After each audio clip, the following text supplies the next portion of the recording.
Panorama group, जो सोचता है वो करता है। नमस्कार, आप देख रहे हैं न्यूज हाट। मैं हूं आपके साथ रितेश शर्मा। बिहार विधानसभा चुनाव की आहट के साथ ही सियासी माहौल भी गरमा चुका है। सियासत की बिसात पर हर मोहरे की चाल अब चुनावी नतीजों को प्रभावित करने के लिए बिछाई जा रही है। महागठबंधन के भीतर सीट बंटवारे पर खींचतान भी तेज हो गई है। आरजेडी और कांग्रेस के बीच तकरार की गूंज अब साफ सुनाई भी देने लगी है।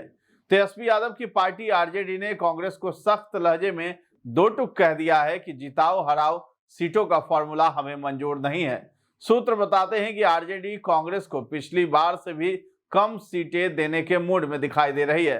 दरअसल इस बार समीकरण नए हैं। मुकेश सहनी, पशुपति पारस और हेमंत सोरेन की एंट्री ने महागठबंधन के अरमानों में नई पेचीदगियां खड़ी कर दी हैं। नतीजा यह है कि कांग्रेस को मजबूरी में झटका सहना पड़ सकता है। आरजेडी का तर्क है कि कांग्रेस के खाते में सीटों का प्रदर्शन उम्मीद से कम रहा है।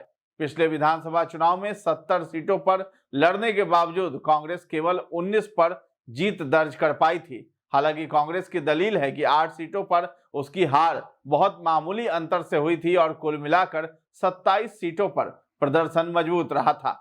इसी आधार पर कांग्रेस की मांग है कि इस बार उन्हीं सीटों पर उसे मौका दिया जाए ताकि कार्यकर्ता का जोश बरकरार रह सके। राहुल गांधी की हालिया वोटर अधिकार यात्रा के बाद कांग्रेस का आत्मविश्वास और बढ़ गया है। पार्टी का मानना है कि इस यात्रा से कार्यकर्ताओं में जो उत्साह आया है वो चुनावी नतीजों में तब्दील हो जाएगा। लेकिन तेजस्वी यादव का साफ संदेश है कि सियासत में भावनाओं से ज्यादा समीकरण काम करते हैं। यही कारण है कि आरजेडी कांग्रेस की सीटों में कटौती करने पर अडिग है और बेहतर स्ट्राइक रेट वाले लेफ्ट दलों को तरजीह देने पर विचार कर रही है।